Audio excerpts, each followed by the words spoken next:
Hello friends, this is Mrinal Sarkar. Currently I am working as an assistant professor and also a civil service aspirant. So today we'll be talking about the current affairs topic of 14th December, and today we have just 4 topics. Apart from all this, I'll be soon starting with a detailed report on editorials as well as certain facts for prelims. So I'll be starting in 2 days or so. So kindly go through these videos, and if you like it, kindly like and subscribe so that I also get motivated, to make these videos in a much more better way and much more easy way, so that it becomes easy for you as well as me to understand this tough topics. My main thing about the topics which I have prepared about the current affairs is that I have not put too much information, because as you all know that we have to grasp the information on a daily basis. So whatever information I have kept, they are very concise and very limited, and which are important only on the exam perspective. So yeah, we'll be talking about the current affairs. Yeah, so let's get started. So today we have got 2 topics from GS2 and 2 topics from GS3. So the first topic on GS2 is about delimitation, like how delimitation should be based on 2031 census. We'll be talking about the delimitation commission. And the second one is withdraw plea on water use, center tells Telangana. Telangana has filed a petition against Andhra Pradesh, and how center wants to withdraw the plea. And in GS3 we'll be talking about the Chang'e 5 probe, that is the first unmanned spacecraft of China. And the second topic on GS3 will be about how India is on track to reduce emissions as per the nationally determined commitments. So we'll be covering these topics in detail. So let's get started. So here it says that delimitation should be based on 2031 census.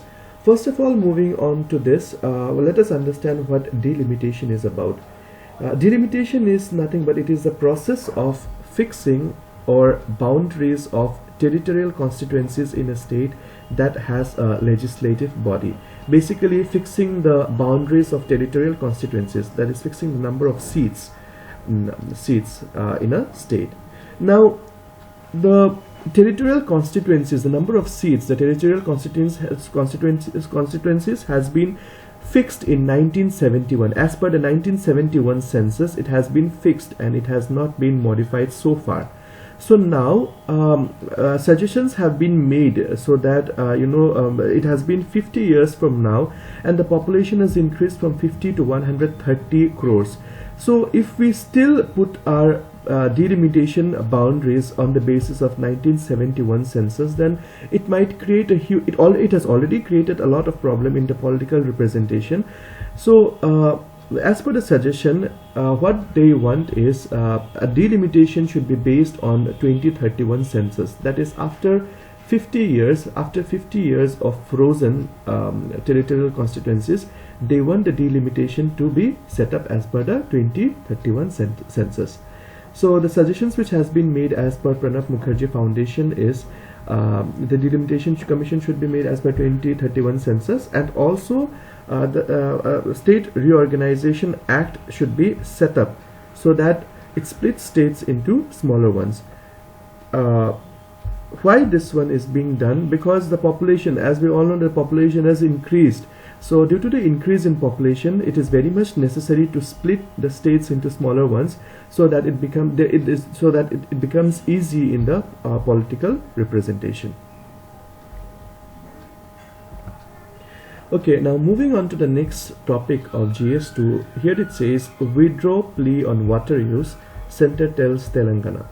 Now after the bifurcation of Telangana and Andhra Pradesh in 2014, the Telangana government has filed a special leave petition in Supreme Court against Andhra Pradesh government with respect to the Rayalaseema lift irrigation scheme. Now, first of all, before jumping into this, let us see what a special leave petition is about. Now, special leave petition is nothing but it means an individual takes special permission to be heard in an appeal against any high court or tribunal verdict. Uh, uh, Basically, when any high court or tribunal verdict refuses to grant the certificate of fitness to a particular person or maybe a particular state, those states can take a special permission for appeal to the Supreme Court. So the Telangana government has taken such petition against the Andhra Pradesh.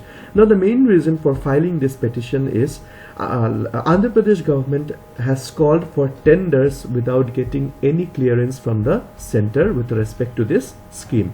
That means Andhra Pradesh government did not get any clearance from the center. However, they are still calling for tenders with respect to this scheme, and that is why Telangana government has filed this petition. Now, the center has said that it would consider referring this matter for reallocation of Krishna waters between Telangana and Andhra Pradesh only if Telangana withdraw its petition on the issue in the Supreme Court. Because if Telangana does not withdraw this petition, the center will not be able to do anything on this matter. The center will be able to reallocate reallocate Krishna waters between these two states only if Telangana withdraw this special leave petition from the Supreme Court. Also, the Andhra Pradesh government has asked to include Telangana as a separate party at the KWDT. KWDT is Krishna Water Disputes Tribunal. Till now, Telangana is going along with Andhra Pradesh in the KWDT with the other two states, that is Maharashtra and Karnataka. So now Andhra Pradesh wants Telangana to be included as a separate party, since it has already been separated from Andhra Pradesh in 2014. So Andhra Pradesh does not want Telangana to go along with it with respect to the Krishna waters. Now let us have some fact check on the Krishna River. It is an east flowing river. It originates at Mahabaleshwar and in Maharashtra and merges with the Bay of Bengal, flowing through Maharashtra, Karnataka, Telangana and Andhra Pradesh. And the tributaries joining Krishna are the Ghataprabha, the Malaprabha, the Bhima, the Tungabhadra and the Musi. The Tungabhadra is the largest tributary of Krishna River. Moving on to General Studies 3, let us talk about the Chang'e 5 probe. Now, the Chang'e 5 probe is an unmanned spacecraft by China, and with this probe, China will be the third country to have retrieved lunar samples after the United States and the Soviet Union.